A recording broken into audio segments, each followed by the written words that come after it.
Class 9 পর্যন্ত যে ছেলেমেয়েরা থাকবে ওদেরকে মোবাইল দেওয়ার প্রয়োজনীয়তা আছে বলে মনে করি না। আমি উপকারের চেয়ে উপকারী বেশি দেখি। যেমন আমার বাচ্চাকে আমি নির্দিষ্ট সময় মোবাইল ব্যবহার করতে দেই। ফোনে তেমন যে খারাপ তাও না, ভালো যে তাও না। ব্যবহারের পরিধিটা সীমিত পরিমাণে উপকারী দিকগুলো তাদের সামনে তুলে রাখা।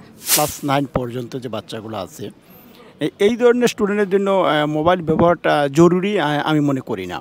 কারণ এখনও আমাদের ডিকশনারিগুলো আছে, ডিকশনারিগুলো সেগুলো ডিজিটাল ডিকশনারি ব্যবহার করতে গিয়ে যখন বাচ্চাগুলোকে অধিক সময় মোবাইল ইউজ করে তখন তারা এটার অপব্যবহার করে। কিন্তু আমাদের গার্জিয়ান যারা সেটা যদি আমরা নজরে না রাখি তাহলে সে নিবে শুধু ডিকশনারি দেখার জন্য, কিন্তু অধিক সময় সে মোবাইলটা ইউজ করার সুযোগ পায়। তাই আমি মনে করি ওই লেভেলে অন্তত ক্লাস 9 পর্যন্ত যে ছেলেমেয়েরা থাকবে ওদেরকে মোবাইল দেওয়ার প্রয়োজনীয়তা আছে বলে মনে করি না। এবার উপরের লেভেলে যারা আছে ওদেরকে প্রয়োজনীয় ক্ষেত্রে, নিত্য প্রয়োজনীয় ক্ষেত্রে মোবাইল দেওয়া যেতে পারে। আমি মনে করি যে আমাদের পিতামাতা যারা আছি, আমরা প্যারেন্টস যারা আছি, ওরা যদি আমাদের বাচ্চাদেরকে যদি আমরা সময় দিই বেশি করে, তাহলে ওই যে যাদের ওই যে আসক্তিটা আছে ওইটা দূর হবে। মোবাইল ফোন বিশেষ করে আমি উপকারের চেয়ে উপকারী বেশি দেখি। যদি আমাদের মতো গার্জিয়ান অভিভাবকরা বেশি গুরুত্ব দেয় এবং ওদের দিকে নজর রাখে যাতে অন্য কিছু না দেখে বই রিলেটেড, বইয়ের যাতে সংযুক্ত বিভিন্ন সাধারণ জ্ঞানের আছে, বিভিন্ন আন্তর্জাতিক জ্ঞানের বিভিন্ন কিছু মোবাইলে আছে এবং গুগল থেকে সার্চ করে, ইউটিউব থেকে সার্চ করে শিক্ষামূলক যেগুলো আছে ওগুলো যদি ওরা শিখে নেয় তাহলে যেমন আমাদের গার্জিয়ানদের লাভ তেমন শিক্ষার্থীদেরও ওরা অনেক উপকৃত হবে। যদি গার্ডিয়ানরা বাচ্চাকে চোখে চোখে রাখে, খেয়াল রাখে কখন সে কী করে, কারণ পড়াশোনার ব্যাপারটা এত সুন্দর মোবাইলে দেয়া আছে। কোনো কিছু সমস্যা হলে বড় বড় স্যারদের, যেমন সিলেট থেকে ঢাকার বুয়েটের ছেলেদের এবং টিচারদের, তারপর ঢাকা মেডিকেলের, ঢাকা বিশ্ববিদ্যালয়ের স্যারেরা বিভিন্ন রকম ক্লাস দিচ্ছে, ফ্রি ক্লাস আছে, টাকা দিয়ে প্যাকেজ কিনে ক্লাস করা যায়। এগুলা মোবাইল ফোনের জন্যই সম্ভব।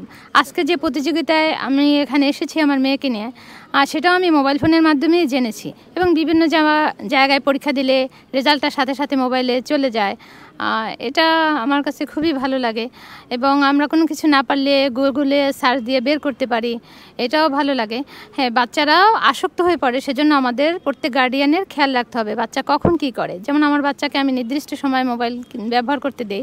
মাঝে মাঝে সে গান শুনে, একটু কার্টুন দেখে, সে ওদেরও সারাদিন পড়ালেখার ফাঁকে ফাঁকে অন্যান্য কিছু করতে হয়, ওদেরও ভালো লাগে।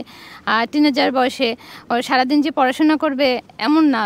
কোনো এক সময় আমরা যখন লেখাপড়া করছি তখন আমাদের ছাড় থেকে জানিয়ে আসতে হতো, না হয় চিঠির মাধ্যমে আমরা জানতে পারতাম, অনেক কিছু পাইতাম না বা অনেক কিছু জানতাম না। এখন আমরা বাচ্চাদেরকে মেডিকেলে পড়াচ্ছি, ভার্সিটিতে পড়াচ্ছি, সব কিছু আমরা নিত্য নতুন পাচ্ছি।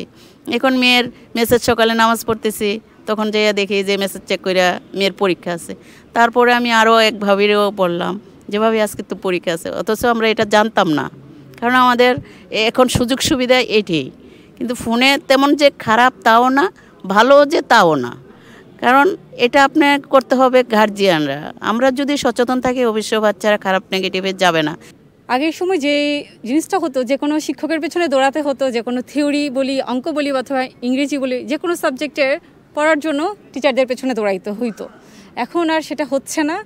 এখন আমরা মোবাইলের মাধ্যমেই বা ইন্টারনেটের মাধ্যমেই ঘরে বসেই দেশ বিদেশের সবার যে লেকচারগুলো আছে শিক্ষকদের বা যে কোনো বইয়ের, আমরা খুব সহজেই বাচ্চাদের সামনে তুলে ধরতে পারছি।